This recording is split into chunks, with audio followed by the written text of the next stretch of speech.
सावन महीने में जो एकादशी पड़ी थी, सती माता ने यही एकादशी के दिन से जो व्रत साधना करना प्रारंभ करी थी वो सुख देने वाली थी। निवेदन है, कार्य अटक रहा है, तकलीफ आ रही है, दुख है, लक्ष्मी नहीं आ रही, परेशान हो, 108 बेलपत्र की, जो बेलपत्र होते हैं उसकी, इसको छेद तो करते नहीं है सुई से, बेलपत्र की डंडी को बांधते जाओ 108 बेलपत्र की माला बना, और माला बनाकर भगवान शंकर के गले में, शंकर के शिवलिंग को जो चढ़ा देता है उसकी मनोकामना भगवान शंकर पूरी कर देते हैं। अटा एकादशी 108 बेलपत्र की माला बनाकर शंकर भगवान को समर्पित करी जाती है।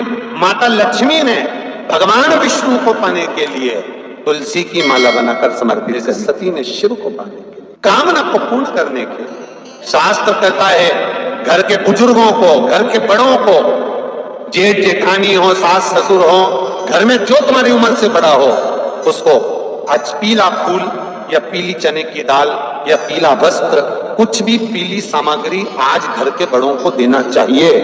क्यों देना चाहिए?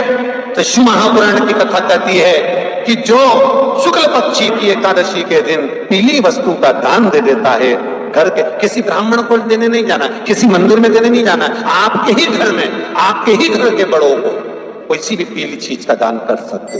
फूल हो, मिठाई हो, कोई अनाज हो, कोई वस्त्र हो, पीली वस्तु का दान दे दो। क्यों होगा? क्या होगा उससे? शिव महापुराण की कथा कहती है उससे जिंदगी में कभी बड़ी बीमारी प्रवेश नहीं कर।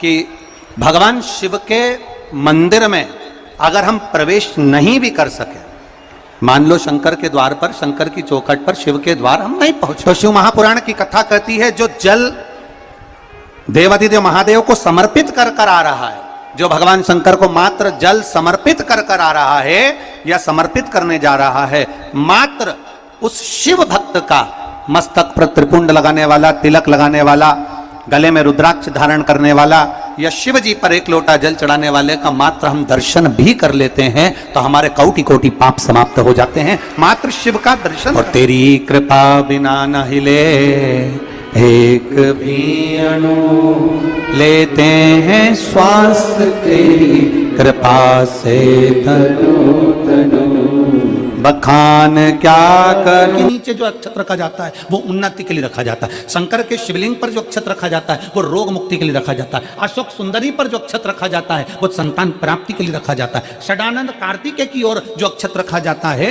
वह हमारे बच्चों की सुख समृद्धि के लिए रखा जाता है, विनायक की ओर, गणेश जी की ओर जो अक्षत रखा जाता है वह हमारे घर में कोई मंगल कार्य आ जाए उसके लिए रखा जाता है। और जो पीठिका होती है जिसपे शिवलिंग रखा होता है, पार्वती जी का हस्तकमल, उस पर अक्षत रखा जाता है तो नारी के अखंड सौभाग्य के लिए रखा जाता है। अक्षत रखने का भी तरीका है।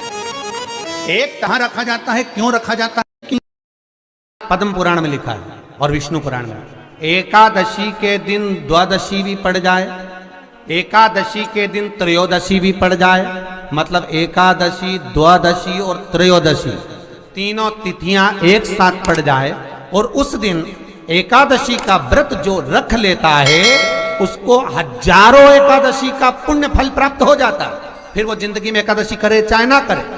और फिर ध्यान देना, कोई किसी भी मंदिर में मंदिर ना हो तो अपने घर के मंदिर में शाम के समय पर उस तुलसी की लकड़ी का दीप, दिया भरकर उसमें घी डालकर जो दीप प्रकट कर देता है, जला देता है, दीप को प्रज्वलित कर देता है, उसके घर में कभी संपदा की कमी नहीं होती। महाराज विष्णु पुराण में स्पष्ट लिखा। और मेरा निवेदन सभी मेरी जीजियों से, मेरे जीजाओं से, मेरी बेटियों से, बेटाओं से, मेरी माताओं से, श्रावण के महीने के जितने सोमवार रहें, प्रत्येक सोमवार को शंकर जी का अगर मंदिर जा सको तो ठीक है, ना जा सको तो शिखर का दर्शन, और वो भी ना कर सको तो अपने घर में जो शिवलिंग है उस पर 3 बार, 3 छोटा सा लोटा ले लो, बड़ा लोटा ले लो, कैसा भी, 3 बार शिव जी का नाम लेकर 3 बार जल को अवश्य चढ़ाओ।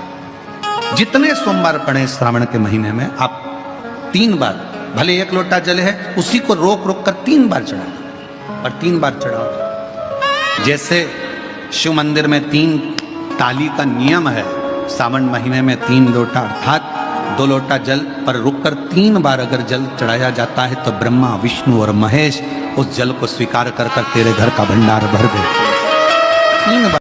इसलिए हमारा शास्त्र कहता है कि एकादशी के दिन चावल मत खा, पर द्वादशी के दिन शास्त्र वर्णन करता है कि पहला गासा जो मुंह में जाए वो चावल का जाना चाहिए, तब एकादशी का पुण्य मिलता है। तो शास्त्र क्यों कहता है कि ये चावल मत खाओ? क्योंकि जीवात्मा धान के खेत में रहती है, चावल के खेत में उसको पटका जाता है। अब कोई चींटी, कोई झिंगुर, कोई जीव उस चावल को खाता है, कोई इल्ली खाती है, कोई मछली खाती है, कोई जलचर थलचर। इसलिए हमारा शास्त्र एकादशी के दिन चावल का दाना शिव को चढ़ाने का केवल एक कारण रहता है कि चावल को अक्षत कहते हैं। चावल क्यों समर्पित करते हैं, उसका कारण क्या है? तो कहा आज मैंने जब चावल का दाना आपको समर्पित करा है, जिस भाव से, जिस विश्वास से, जिस श्रद्धा से, जिस मन से मैं आपको रिझा रही हूँ, हे भोलेनाथ मेरी ये मनोकामना पूर्ण कर, इसको अक्षय कर देना, इसको अमर कर देना, बस इतनी कृपा आप कर। किसी ने पूछा एकादशी उठाना चाहे, सारी पुराणों को उठाकर देखना कि प्रथम वर्णन आपको मिलेगा कार्तिक महत्तम का कि भगवान नारायण सर्वप्रथम जब नेन खोलते हैं अपनी देव सोनी एकादशी से सोकर देव उठनी एकादशी पर जब उठते हैं तो भगवान नेत्र खोलकर सबसे पहले किसका दर्शन? स्कंद पुराण कहती है, विष्णु पुराण कहती है कि भगवान नारायण जब नेत्र खोलते हैं तो खुद की अर्धांगिनी लक्ष्मी भी, ब्रह्मा आदिकादिक देवता सब खड़े, पर भगवान नेत्र नहीं खोलते। कब तक? जब भगवान शंकर अपने ही मुख से भगवान श्री हरि का गुणगान नहीं गाते, डमरू का नाद। भगवान आज मेरा व्रत है, भगवान मुझ पे प्रसन्न हो जाए। भगवान कहते हैं मैं इससे प्रसन्न नहीं होता, प्रसन्नता के लिए तुम क्या खा रहे हो मुझे उससे मतलब नहीं। भगवान तुम्हारे ये नहीं देखेगा कि तुमने व्रत में क्या खाया था, क्या नहीं खाया था। भगवान तो ये देखेगा कि जिस दिन तेरा व्रत था तूने किसी गरीब का दिल तो नहीं दुखाया था, बस परमात्मा। भगवान केवल इतना देखेगा कि तुमने, भगवान ये नहीं देखेगा कि सावन महीने में जो एकादशी पड़ी थी उसमें इसने क्या खाया था, हिसाब लगाओ क्या क्या खाया था। तो तुम्हारा हिसाब थोड़ी ना लगाया जाएगा कि साबूदाने की खिचड़ी खाई थी, कि बगैर खाया था, कि पूड़ी खाई थी, कि वेपर्स खाया था, कि तुमने ये खाया कि खीर बना के खाई। भगवान ये हिसाब नहीं देखेगा। भगवान ये देखेगा कि इसकी एकादशी का व्रत था, इसका प्रदोष का व्रत था, इसका सोमवार का व्रत था, इसका शिवरात्रि का व्रत था, इसका सोमवार की अष्टमी का व्रत था, इसने किसी का दिल दुखाया था कि नहीं दुखाया जा। ये भगवान देखेगा, तुम्हारे खाने को नहीं देखता। भगवान तुम्हारे उस व्यवहार को देखता है कि व्रत वाले दिन तुमने भजन कितना किया, व्रत वाले दिन किसी गरीब का दिल तो नहीं दुखाया, गरीब के हृदय को चोट तो नहीं पहुंचाई, व्रत वाले दिन तुमने किसी को अपशब्द तो नहीं कहा, व्रत वाले दिन तुमने कोई आड़ा टेढ़ा कार्य तो नहीं करा। इसलिए परमात्मा के व्रत के साथ में एक नियम भारी रखो। आज अगर मेरा व्रत है, मैं अगर कुछ छोड़ भी रही हूँ, कुछ खा भी रही हूँ, तो ये विचार करना कि मैं किसी के दिल को ना दुखाऊं, मैं किसी के हृदय को चोट ना पहुंचाऊं, मैं किसी के चित्त को कोई चोट ना दो।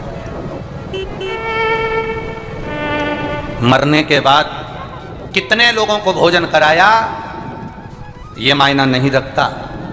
मरने के बाद तुम कितने लोगों को भोजन कराए ये मायना नहीं रखता। मायना ये रखता है कि तुम जिंदा जी कितने लोगों को भोजन कराए वो जरूर। तुम्हारे गांव में शिव महापुराण की कथा हुई, बालोद में शिव महापुराण की कथा हुई, सावन का महीना 5 दिन की शिव पुराण की कथा मिली, 5 दिन की शिव महापुराण की कथा मिली। तुम्हें धन्यवाद देना चाहिए। ये जितने भी यजमान परिवार हैं, इन सभी यजमानों को हम तो देखो इस व्यासपीठ से केवल ये कामना कर सकते हैं, हम ये जानते हैं 5 यजमान, 10 यजमान, 20 यजमान, 25 यजमान, 30 यजमान, 35 यजमान, 40 यजमान, 50 यजमान, जितने भी यजमान हैं हमारी जिह्वा पर उनका भले नाम ना आए, और इतना याद रखना कि तुम वो यजमान हो जिसको शंकर भगवान ने पसंद कर कर रखा है। उसको पसंद, वो महादेव ने तुमको पसंद कर कर रखा है। कोई कोई सोने की रकम ऐसी होती है जो किसी को दिखाई नहीं देती, कोई कोई सोने की रकम ऐसी होती है जो किसी को दिखाई नहीं जाती। उसमें ये यजमान जितने भी बने हुए हैं, आप वो हीरा हो, वो सोना हो, भगवान को धन्यवाद देना कि ये 5 दिन की कथा के हमता है। पर यजमान लोग जब आपस में जुड़ते हैं और जब हमारे गांव का, नगर का भाग्य प्रबल होता है, तब जाकर ये शिव पुराण की कथा अपने नगर में, तब बल को बढ़ाना है, अपने विश्वास को दृढ़ बनाना है। मरने के बाद कितने लोगों को भोजन कराओगे? मरने के बाद तुम्हारा बेटा कितनों को भोजन करा रहा है? मरने के बाद तुम्हारी बहू कितनों को साड़ी दे रही है? मरने के बाद तुम्हारी बहू कितनों को सुहाग सामग्री दे रही है? मरने के बाद तुम कितनों को भोजन करा रहे हो वो जरूरी नहीं। जरूरी ये है कि तुम जीते जी, तुम्हारे नगर में बालोद में जब कथा हुई तो क्या तुम्हारे घर में 2 किलो आटे की पूड़ी और सब्जी बनकर इस बालोद में आने वाले शंकर के भक्त को तुमने अगर मुंह झूठा कराया, जो जीते जी करा दिया, तो फिर मरने के बाद की जरूरत ही नहीं। आपने कितनों को पानी पिलाया, आपने कितनों को बिस्कुट खिलाया, आपने कितनों को भोजन कराया, जरूरी वो है। ये शिव महापुराण की कथा एक तत्व प्रदान करती है। एक शिव महापुराण की कथा एक आनंदता प्रदान करती है। आज पूरे बालोद में ये आनंद है कि ऐसा लग रहा है जैसे कि कोई दिवाली आ गई हो, कोई दशहरा हो, कोई आनंद हो। कई बार बड़ा बड़ा दिक्कत खड़ी हो जाती है जब मान लो इतना तुमने भगवान से मांगा, इतना तप करा, इतनी साधना करी, इतना व्रत करा, इतना उपवास करा, इतना इतना नियम धारण करा, उसके बाद भी अगर कोई घटना हो जाती है, कोई जीव चला जाता है, तो स्त्री को यह सोचने में आता है कि मैंने तो भगवान की इतनी पूजन करी थी, इतनी अर्चना करी थी, इतना व्रत करा था, अब मुझे तो कुछ करना ही नहीं है, अब तो मैं करूंगी नहीं, अब तो मैं ये हरतालिका व्रत भी मैं छोड़ दूंगी और ये हो जाएगा। पर शिव महापुराण का संवाद तो सुनो। एक बात हमने पहले भी कथा में कही और हिंगोली वाले तुम लोग सुन लो जरा अच्छे से, सरसों का तेल डाल के सुनना हो, सब अच्छे से सुन लेना। जो पहले कहा या फिर कह रहा है, भगवान नहीं सुन रहा ना, फिर भी उसके मंदिर जाता है। तुम रोटी नहीं भी देती हो ना, तो भी गाय तुम्हारे दरवाजे पर आकर खड़ी हो जाती है, मत दे, वो तो खड़ी है। एक दिन नहीं देगी, 2 दिन नहीं देगी, कभी तो तेरा मन पसीचेगा और डब्बा खोल के रोटी लाकर गाय को देगी तो वो खड़ी है, खड़ी है। कभी तो मन पसीचेगा ना, कभी तो उसका मन करेगा, कभी तो उसके मन में आएगा, तो वो तो खड़ी है, तो खड़ी है। तुमने तो तुम गई और लाके रोटी दे दी।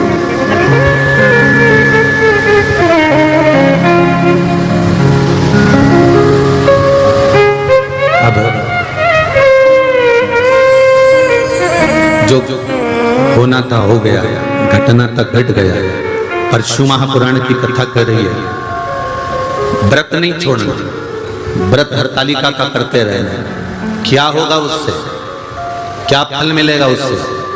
भजन गाते रहना, शिव की आराधना करते रहना, शंकर का स्मरण करते रहना, क्या फल मिलेगा उससे?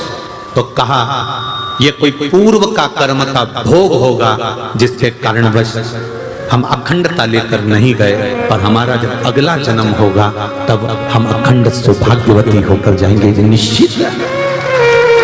श्री शिवाय नमस्तुभ्यम, श्री शिवाय नमस्तुभ्यम। हर हर महादेव। यह उपाय आप श्रावण के एकादशी के दिन जरूर करें। एकादशी के दिन करने से होगी हर मनोकामना पूरी। श्री शिवाय नमस्तुभ्यम, श्री शिवाय नमस्तुभ्यम। हर हर महादेव।